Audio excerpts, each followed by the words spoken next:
need puud tuleb langetada sinna, et võikski täna teha sellise väikeste saagide eri. Ja kui puu hakkab siia niimoodi siis langema, siis see vuuk läheb natuke suuremaks.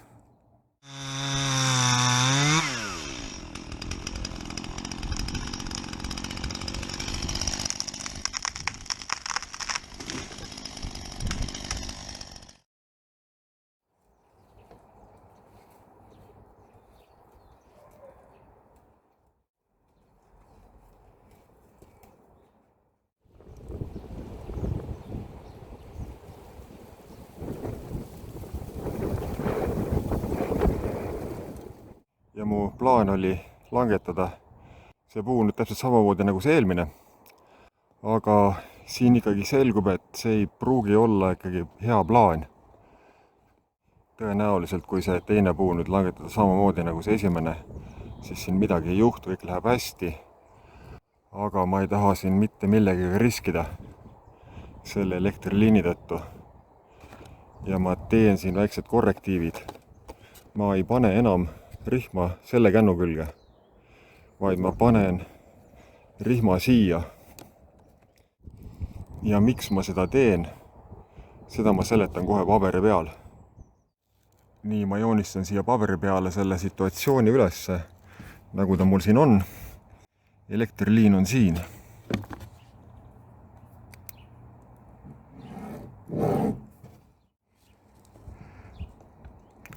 Puu on siin oma okstega.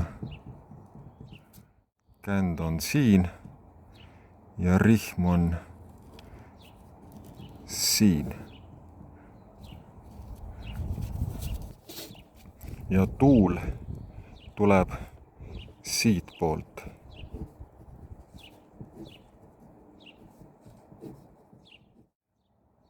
Rihm kisub seda puud siia poole.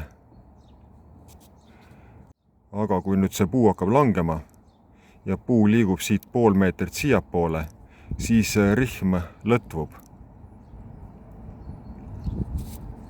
Nüüd kuna tuul lükkab seda puud ikkagi siia elektriliini poole, siis kui see puu siit alt, kus ma teda läbi lõikan, murdub liiga vara ära, siis on rihm lõdva.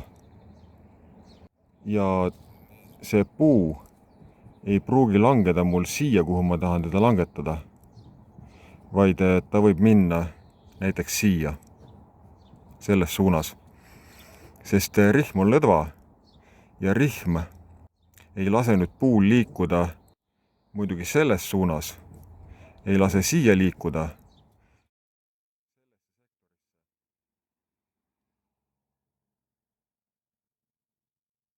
Rihm, ka siis kui ta on pingul, laseb puul langeda sellesse sektorisse. Ehk on olemas mingisugune 0,3% võimalus, et kui midagi läheb viltu, siis võib see puu ikkagi sellele elektriliinile külge minna.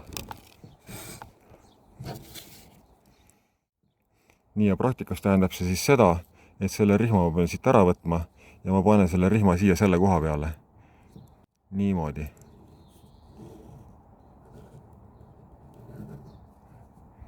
Ja nüüd siis ei lase rihm puul minna sellesse ossa, kuhu ma neid jooni teen siin praegu.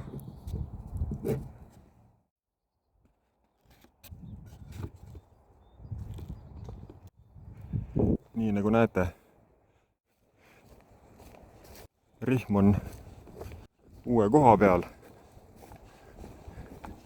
Ja nüüd ma siis langetan selle puu eelnevalt ka ses suhtes erinevalt, et ma lõikan alt vähem läbi ja ma tõmban ta siit nende koormarihma pingutitega ümber. Siin see koht on väga tugev, siit ta seda ei kahjusta. ja tegelikult ei ole vaja üldse suurt pingutusjõudu, et see puu siiapoole ära tõmmata. Suurt jõudu ei ole vaja selle tõttu, et see rihm on seal piisavalt kõrgel ja jõuõlg on päris hea. Ja see rihm peab nüüd tagama selle, et sellel puul ei ole võimalik minna siis elektriliini külge.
Ma panen nüüd sae siia puu taha. Nii, see puu nüüd ei tule täpselt siia minu suunas, vaid ta peab minema siis umbes selle sama klotsi peale või klotsist natukene võib-olla sinnapoole. Nii, tõmbame.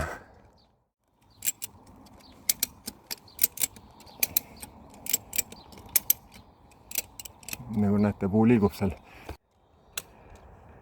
Siin selle pingutamisjõu järgi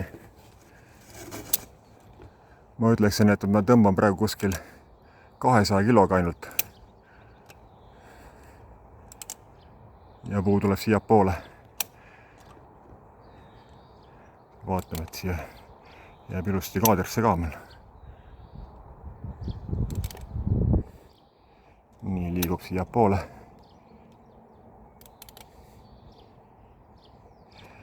Nüüd võib juhtuda selline asi, et kui mul kuskil see rihm läheb katki, siis puu on siiapoole pinges ja kui ta saab äkki sellest pingest lahti, siis ta liigub sinna tahapoole ja ta läheb hooga sinna tahapoole.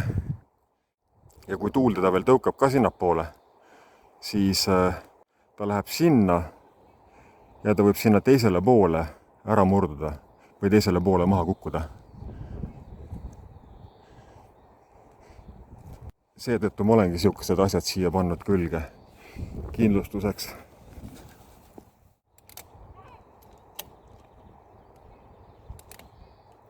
Tõmbad tasakesi aeglaselt, aega on.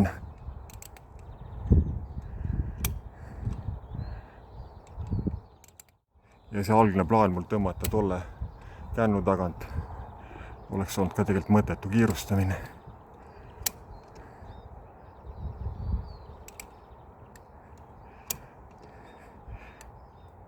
Nii sealt alt, kus ma mootorsaega lõikasin, ma jätsin kuskil 6 sentimeetrit läbi lõikamata, küllaltki palju. Nüüd ta järjest paindub sealt, sellest läbi lõikamata kohast. Nüüd ta on juba, tundub nagu kukkumise veerel. Läheks huvi pärast vaataks, kui ta algselt oli natukene sinna elektriliini poole kaldu, siis nüüd tundub, et ta on juba parasjagu õigele poole. Ja nii ongi. Vaatame täpselt 90-kraadise nurga alt. Ja ta on paar kraadi õigele poole kaldu. Ja see vuuk, kust ma lõikasin siit nüüd tagantpoolt, siit on läinud hulka suuremaks. Nüüd võiks lihtsalt mootorsaega siit rohkem lõigata ja ta juba kukub.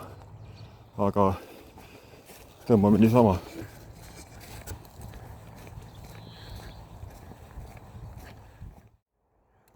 Puul tegelikult enda massi on suhteliselt vähe.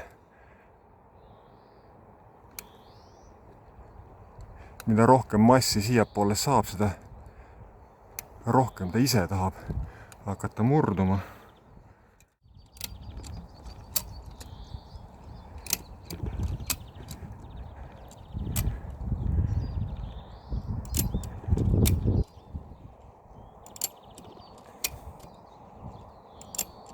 tuul hoiab teda ka natukene seal veel.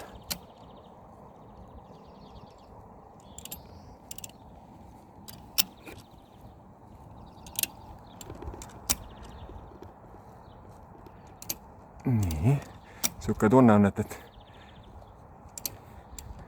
võiks hakata kohe tulema.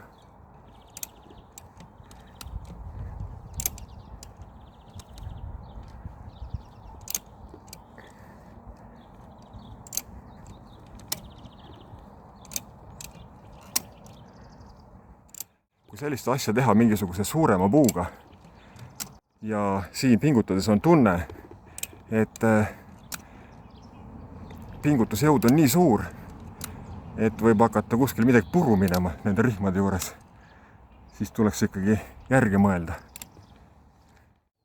Nii ma olen tõmmanud nendest pingutitest nii paljusid, et enam rohkem nende 2 pingutiga ei saa. Aga mul on veel 3.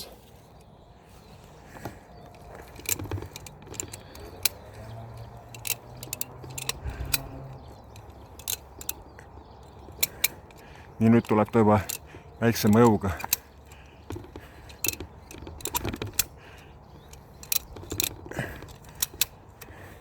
Nüüd võiks hakata ragisema.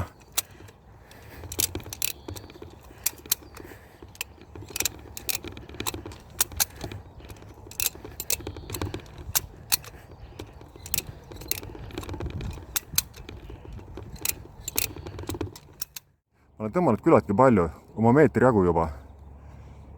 On mingisugune väga väike võimalus, et ta ei murdu sealt ära, kust ma mootorsaega lõikasin, vaid ta murdub kuskilt kõrgemalt. Seetõttu ma teen niimoodi, et kuna puu on õigele poole kaldu, ma lihtsalt aitan mootorsaega siit, lõikan mootorsaega rohkem. Selle kohta öeldakse, et tuleb oma plaane vastavalt oludele muuta. Nii kui nüüd kaugelt vaadata, siis puu on juba läinud kuskil 7–10 kraadi sinnapoole. Egas midagi mootor saab käima ja ma lõikasin siit ikkagi liiga vähe läbi. Ja see on nüüd nagu näide sellest, et asjad tegelikult ei lähe nii, nagu sa algselt plaanid. Viga on see, kui jääda mõnikord jäärapäiselt oma esialgse plaani juurde. Aga siin nagu näha tuleb käigu pealt oma plaani natukene muuta.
Siin nagu näete, see tüvi on üsna peenike.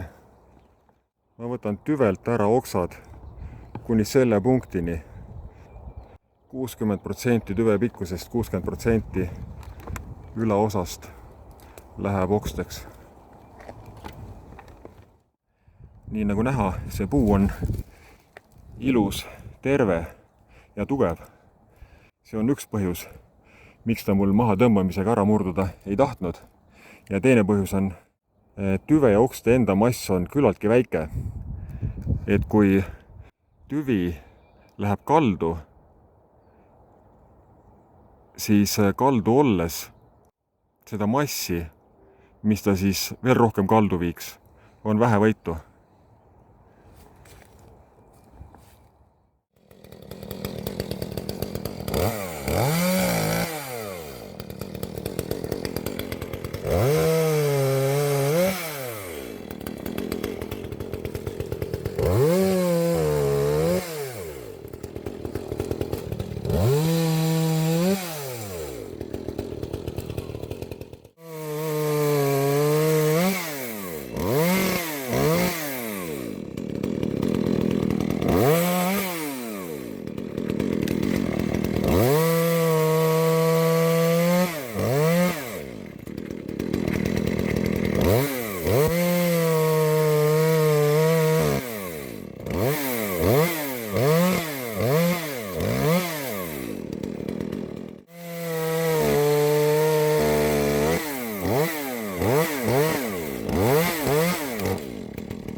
see Makita on suuresti sarnane sellele stiilile, kusjuures töömaht, mootori töömaht on nendel ka mõlemal täpselt 32 kuupsentimeetrit.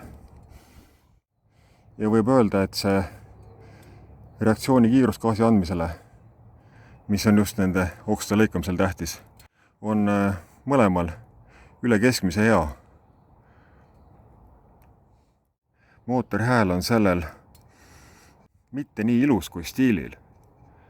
Stiil oma mootori häälega jätab kuidagi soliidsema mulje, kuidagi mulje nagu saemootor oleks suurem ja võimsam ja ta subjektiivselt tundub ka madalamatel pööretel võimsam kui see Makita. Tundub olevat rohkem võimsust madalamatel pööretel. Ehk kui kett tahab puidu sisse kinni jääda, siis stiili puhul ma ütleks ta nii lihtsasti kinni ei jää kui selle Makita puhul. Aga üldjoontes on need saed küllaltki sarnased sellise tegeliku töö tegemisel.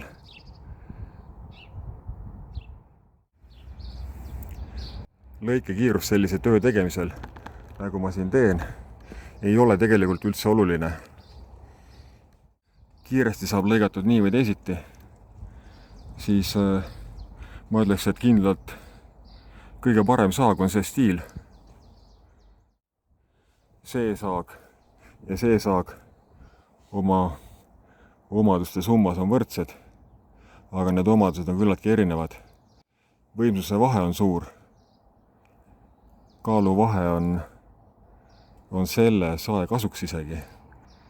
Aga see kaalu vahe ei ole teab mis suur ja muidugi selle sae suur pluss on see väga kerge käivitumine. Ja see saag on selline retropill. Aga ei saa öelda, et sellega midagi tegemata jääb siin. Panekski järgmisena uuesti selle käima.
See veneaegne klaasvatt on siin. Ja see on rõve asi. See on väga rõve asi. Vaatame natuke lähemalt.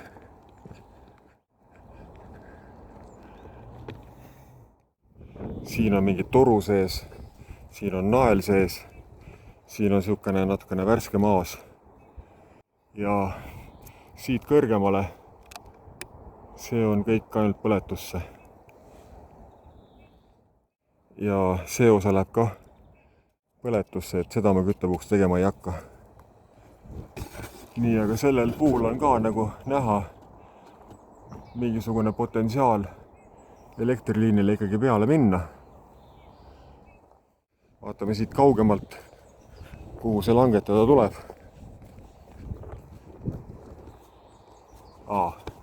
Siin on nüüd näha, et selle tamme need oksad siin on tal ees.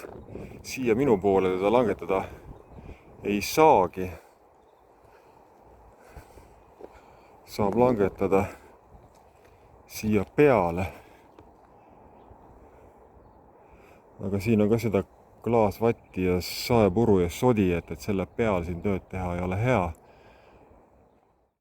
Siin kõige parem on ikkagi niimoodi, et see tamm siin enne ära langetada, selle tamme oksad ära lõigata ja alles siis tuleb lõigata see väike kuusk.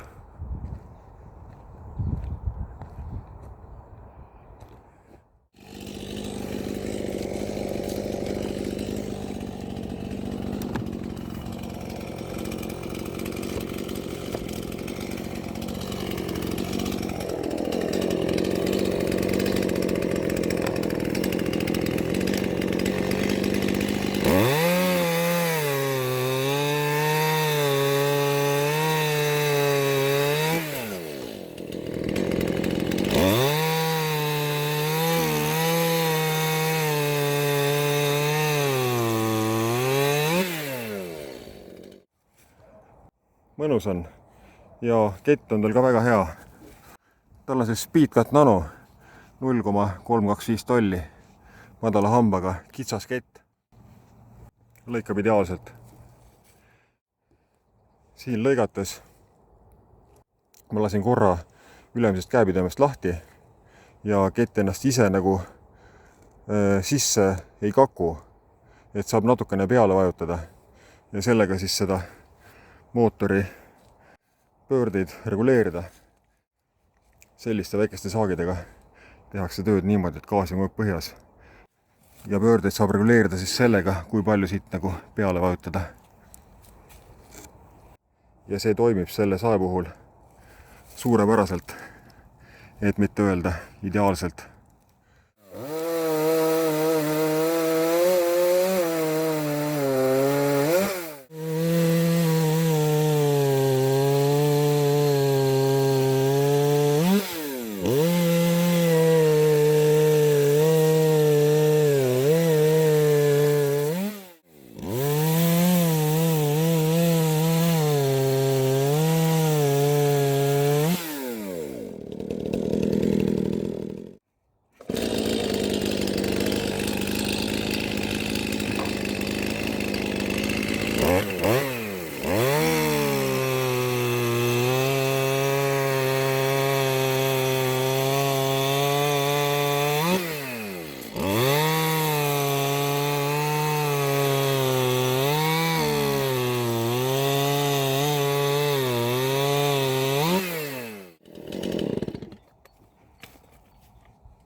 Täiesti ideaalne.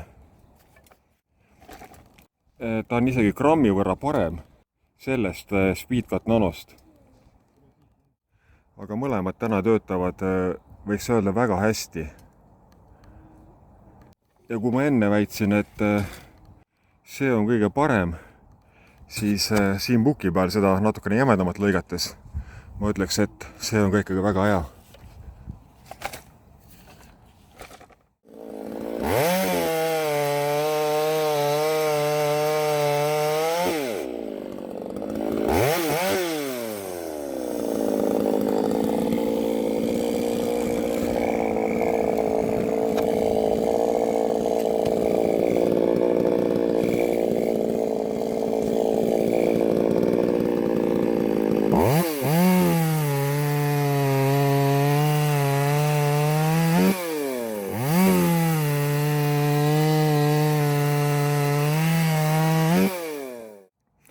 selge klassivahe mootori võimsuses ja ka vibratsioonis. Need kaks saagi on võrdsed nii lõikekiiruselt kui mootori võimsuselt. See on klassi võrra võimsam. Aga tundub, et selle kett on kuidagi tundub nagu natuke nüri olevat.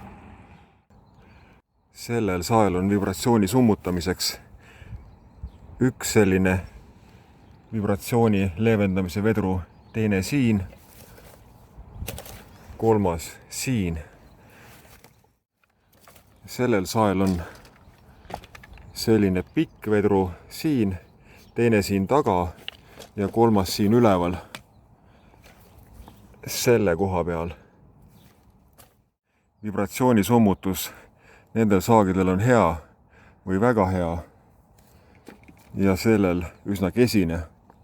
Sellel on selline kummipuks siin, teine on siin, kolmas on siin. Aga praegu jah, selle saekett valmistas natukene pettumuse, et siin tuleb see kett üle vaadata.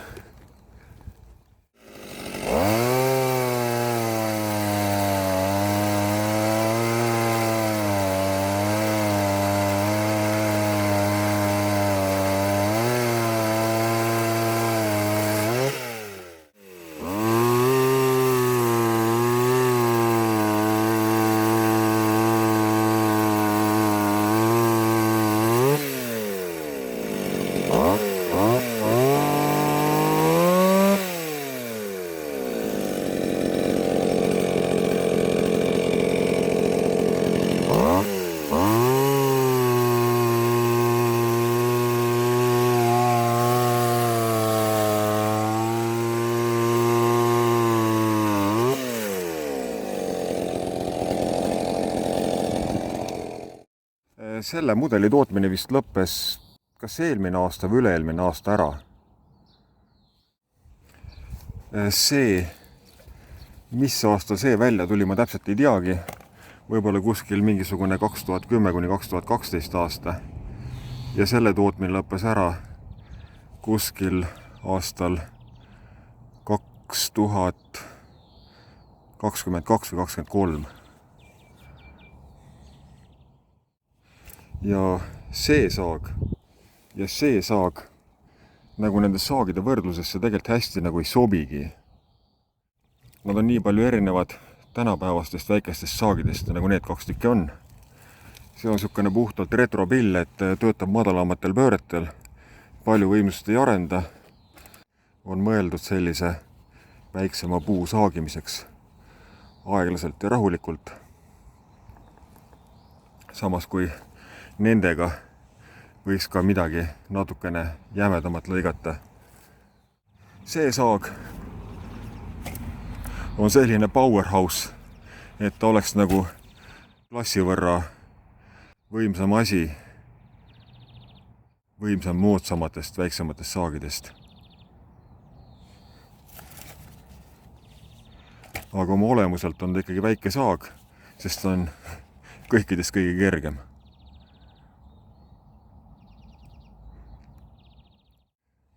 Ja veel üks põhjus, miks see saag siia võrdlusesse ei sobi, et ma olen ta forsseerinud ja loomulikult on tal forsseerimise tõttu lõikekiiruses ja mootori võimsuses selge eelis. Veel jäi silma, et selle saega on ikkagi kõige mõnusam tööd teha. Tal on mootori võimsust vähe, ta ei ole just kõige kergem nagu see, aga tööd teha on meeldiv ja mõnus ja rohkem võimsust madalamatel pööretel. Ta jätab sellise kõige täiuslikuma saemulje.